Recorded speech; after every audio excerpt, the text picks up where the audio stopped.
Hi everyone, Fiona Littlewood here, Principal Librarian for Resources at Inspire. I'm today joined by Anne and Claire, who you may already know, and this week we've got someone new, John Rogers. Very nice to have you with us, John. Thanks ever so much for inviting me as well. Okay. So, during October, we've been reading or listening to a book called Night Boat to Tangier by Kevin Barry. It came highly recommended. It was long listed for the Booker Prize. It was Book of the Year for the New Statesman and Times Literary and others, and was also chosen one of the 10 best books of 2019 by the New York Times. It concerns two ageing Irish gangsters who are sitting at the port of Algeciras, hoping to bump into the daughter of one of them.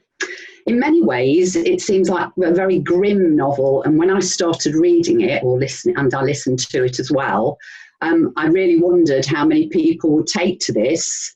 I think if you're a fan of Train Spotting, it might be popular with you. But let's go to Claire first to see what you thought about it.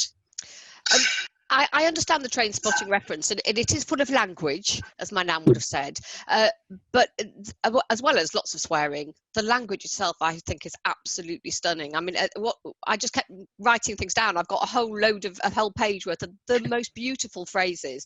I think Kevin Barry, he depicts the Irish accent. You can just hear, fix on an Irish actor in your head and have that being read, and it's just beautiful. The cadences, the little phrases, the brightness of the language just struck me at every page. Mm-hmm. There are so many beautiful, beautiful phrases. And in fact, I am going to quickly read one because I think this sums up a lot. When Dilly, the daughter who they're trying to find, we're looking at her point of view, and there's a point at which she's thinking, and what she's thinking is, watch your words most of all. Watch for the glamorous sentence that appears from nowhere. It might have plans for you. Watch out for the clauses that elegantly strung, for the string of words bejeweled. Watch out for ripe language. It means your words may be about to go off. And I think that sums up not just her situation, but also for us as the reader. The language is so ripe, and it might, the going off is not rot, it's more likely to be an explosion. So I was absolutely stunned by it. I thought it was beautiful, and I thought there was great beauty in the terrible ravages that life had done to these men as well. So I thought it was a really interesting duality to the book in that respect. I would quite agree with you there, because when I read the first few pages, I really thought, I don't know if this is for me. I don't know whether I'm going to be able to get through this. But it was the beauty of the language, sort of as a counterpoint to the grimness of the story. I find that quite interesting. What about you, John? What did you make of it? Yeah, I'd agree as far as the language is really glittering. But of course, there's a real malevolence to the language as well, and to the characters, and their friendship that seems to have, really been tested by certain life experiences, shall we say. There is a lot of brutality, though. You can't hide from it. I think the whole plot kind of revolves around this sort of dead end place, would be the port.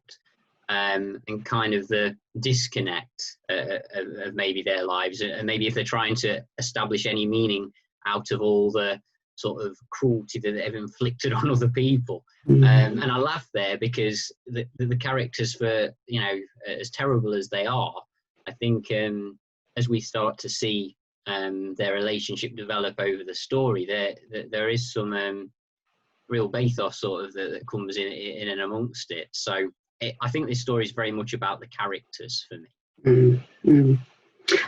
Yes, I think it brought up quite a few different emotions in me. To begin with, it felt very depressing, but then there were bits throughout the book that actually, it didn't exactly make me laugh out loud, but they certainly made me smile. And by the end of the book, I seem to have developed like a love for some of the characters anyway, a deeper understanding. So yeah, quite a lot going on there. What did you think, Anne? Is it your kind of thing? No, not really. I seem to have the opposite point of view, in that I absolutely loved it when I started it. I actually listened to it on audiobook, and Kevin Barry reads it himself, and it sounds beautiful. It's just an amazing reading. Actually, usually when I hear the authors read the book themselves, my heart sinks, because authors are not usually professional readers, and it tells. But Kevin Barry stood up to all the best actors that you can get reading audiobooks. And I completely agree, the language is beautiful. And I wrote a couple of things down. I go that mine slightly makes me laugh as well. I'll just read this one. Outside, the last few taxis drifted as stoically as old cows, which is not an image you would normally come up with yourself, but it just conjures everything.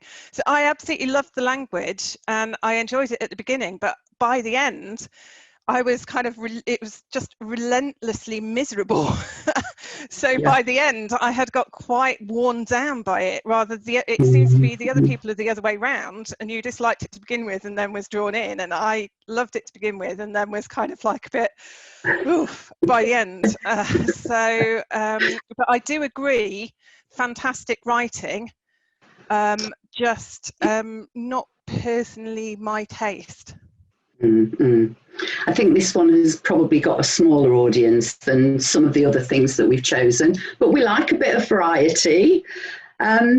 I think one thing that interested me through the whole book was the theme of love, because there was quite a lot in there about the development of Maurice's relationship with Cynthia, who didn't actually appear in person in the story.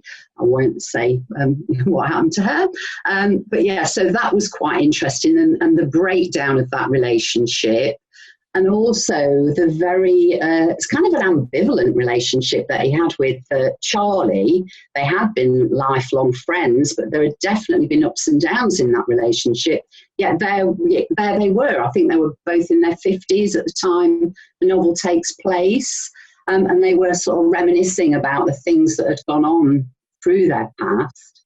And also Dilly kind of had a kind of ambivalent relationship with them both. She loved them, and she had happy memories of when she was a young child, some happy memories of when she was a young child, but obviously as she progressed through her teens, she just wanted to get away from them. And I won't give any spoilers by saying whether Dilly actually turns up or whether they meet her or not, but I found that whole idea quite interesting. Does anybody else have any opinions on that? The theme of love? I think it's a lot of very, I mean, the people are flawed anyway, and their lives have been blighted in various ways. There is, overtly, sometimes they occasionally say they love each other. They say they love the child. And the men just seem to be so deeply bonded that whatever happens, and despite their rivalries and difficulties, they're sort of part of the same person. They almost can't separate themselves. They did remind me, I think one thing, I'm quite sure a critic must have noticed this, but there is a kind of Waiting for Godot type. There's the other great Irishman, Beckett's piece, where there is, and in a way, I think maybe what Anne, what you're talking about, the menace and the unpleasantness and the feeling that all this is piling up on top of itself. I suppose I thought of it in a kind of absurdist or surreal way. It's almost that some of the things they say and the way they say them are as though they're almost tragedians on a stage playing a part. There is this fantastically theatrical way they talk to each other, and they sometimes refer to themselves in the third person as well, which is unusual. So I think that mediated some of the grimmest bits of it. But I don't know whether it's love or whether it's just some unbreakable bond, but that has another name. But that transcends everything, women, perhaps even Dilly. And so that was the message I came away with. And there was a Guardian review, I think, that said that there's something quintessentially male about them. I mean, John, you might want to take up on that, but I didn't think that was a particularly nice thing to say about men in general. It was, if they're the typical, then that's saying something. I don't know what you feel as a chap. It's a worrying archetype, I suppose. I've just finished reading the new book by Roddy Doyle as well, Love, and that's quite similar in the regard that you've got a couple of characters in the mid-50s, men sort of reminiscing, at times maybe a little bit unpleasant towards one another, but that back and forth chat. I suppose I wouldn't want to be tarred by that brush of the way that this is the way that men interact with one another frequently. I certainly hope it doesn't form my conversations. But yeah, there is something quite special about their bond, as opposed to that maybe does go beyond some of the other relationships in the novel. I mean, earlier on, Fiona was talking about Dilly, and there's almost like a mantra that comes around when they're trying to find her about Dilly. She's a young girl. Dilly, she's a pretty girl. I might misquote that, but there's clearly a reason for why Dilly wanted to escape the haunting past of these men, and yet there is kind of some sort of search for her still, that they do have a genuine connection and a genuine feeling. But as I say, based on where it's set, this particular story, and on what we understand about these men, there's clearly some reason that Dilly doesn't want them anywhere near her. Mm-hmm. There seems to be, well, it was interesting that the kind of different aspects to the personalities. I think something that really kind of struck me and appalled me towards the beginning of the book is when they meet up with Benny, who's just arrived on the boat from Tangier, and they engage him in conversation, asking him if they recognise this girl. And they kind of almost kidnap him in broad daylight and sit him down between them, and he has a dog. And Charlie very quickly kind of charms the dog, so the dog is not going to kind of protect Benny in any way. But there's the feeling that if Benny doesn't come up with the information, Charlie could quite easily take the dog away and kill it. And I found that very menacing.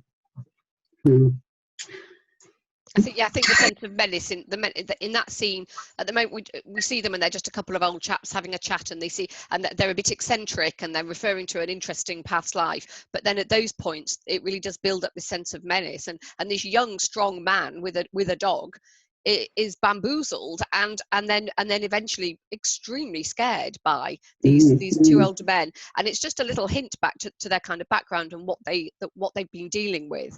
And so again, it's that interplay between their almost amusing banter and the reality of what they're capable of and what they have done. And I think he plays with that throughout very, very well. I mean, we're all multi-layered, aren't we? Most of us don't go between those two extremes quite as much, but he doesn't just say these are two old villains. He really does try and bring up their backstory and talk about positive elements of their personalities as well. But at root, they can always turn on the menace when they want to. And it was interesting, I felt, the way things between Algeciras and Tangier have changed over the years, because when they were in their younger years, when they were running drugs, I mean, it's horrendous really, but it made it feel almost benign by comparison to the present day. And there was a comment that it's now the sea is full of slaves, so they're not trading in drugs anymore, people are trading in people, which just made it even more depressing. Yep. Anne, did you find it completely depressing all the time, or did you find? No. Did you finish the book with a small smile, or? No. Okay. I think I started off really enjoying it, and I did enjoy the language, but I think it built up, and I'd be interested to know whether, again, this might be to do with the difference between reading the book and the audio, because audio takes longer, and I found this with certain other books before that might work in book form, but it's not the same in audio, but because you do get that. You can't skip words, and it kind of builds up more because it's at the time, the pace of the reader. So another slightly interesting thing was on audio, it's slightly confusing because, as you mentioned, Claire, he does go backwards and forwards in time quite a lot, and you can't necessarily tell who is speaking and at what time period on the audio. So this is probably, I think, a deliberate writing strategy to bring things all together, merge them all together to show kind of personalities and things. But it did make things slightly confusing. But I found by the end, I was hoping for a bit of catharsis, and I found. I don't think it's giving anything to say there is no catharsis. So it's No, I just did find it rather depressing. I didn't find it spark of lightness at the end. I came away with a kind of sense of the futility of life, and also how much backgrounds can influence people, childhood, backgrounds, society, and what hope do you have of escaping that, really? If you're Dilly, that maybe you do. So maybe that's that's the only thing to take away. Well, she was about she was in her thoughts. She was wanting to be getting away from being controlled by people, wasn't she? Well, we can't say too much about that, but there's she seemed to have. When I think her dad says, she has a head on her shoulders, and she did seem to have some self-knowledge and some realization that she needed to be independent. So she seemed to have developed a better relationship with Cynthia, her mother, in later life, because she must have had a terrible time as she was growing up. With all the drug taking that was going on, and you can't imagine that she was particularly well cared for as a younger child.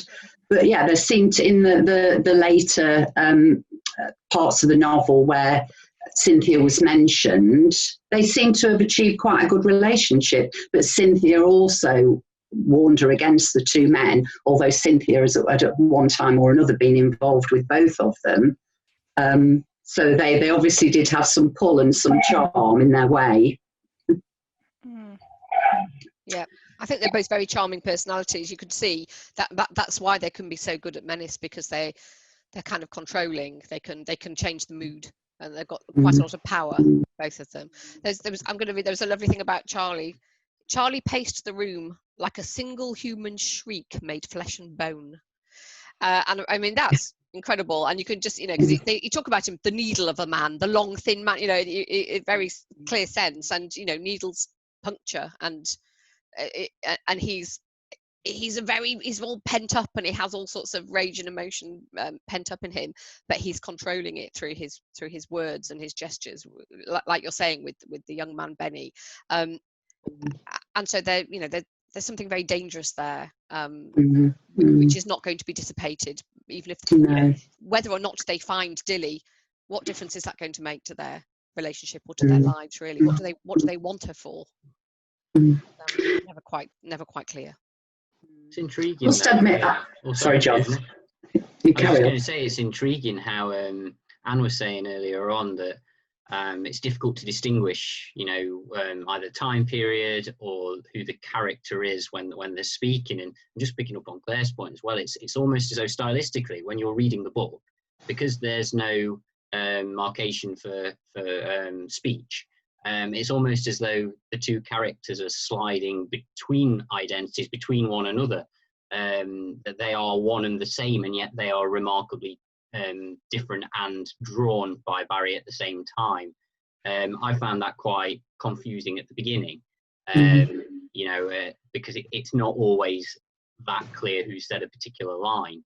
But again, I think it's this sort of archetypal male / sort of social, the way that they happen to have grown up situation, isn't it? And that they kind of take on one another's personalities. Yeah.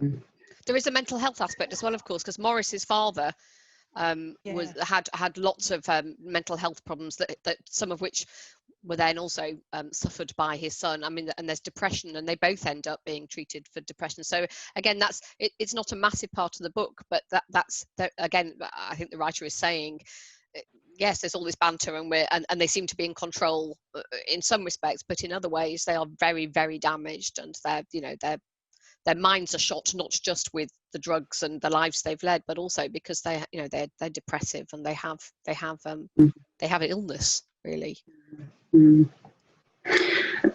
Like Anne, I listened to it the first time round, and I totally agree. He read it beautifully, but I did find that I didn't have much sense of that timeline. But what I did, like you did, Claire, I wrote a few quotes down because the language was just so amazing, I felt. So I then downloaded it onto my phone and just quickly whizzed through it so I could pick some different quotes out. And that did give me a stronger sense of the timeline, because even in the different chapters, they focused on different areas of their life, but I was able to kind of make that transfer between when that was happening, where that was happening, and what was happening now at Tangier. So yeah, probably did just take 2 readings.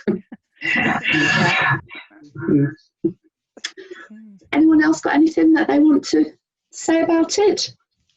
Just perhaps as well, I feel that we need to give a quick sort of reflection on the chapter titles as well. I think there's some crackers. Yeah. I did Some of which you can't read out, probably. Probably not. There's the one about the Judas Iscariot all-night drinking club, though. Yeah.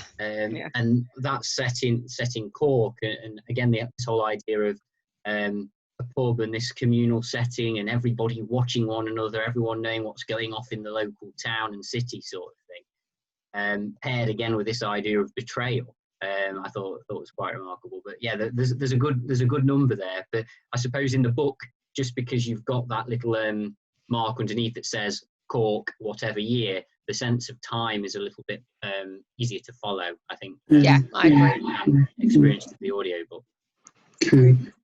And the only other thing I'd add is that I know, Anne, you found it depressing, but I don't mind if a book's depressing.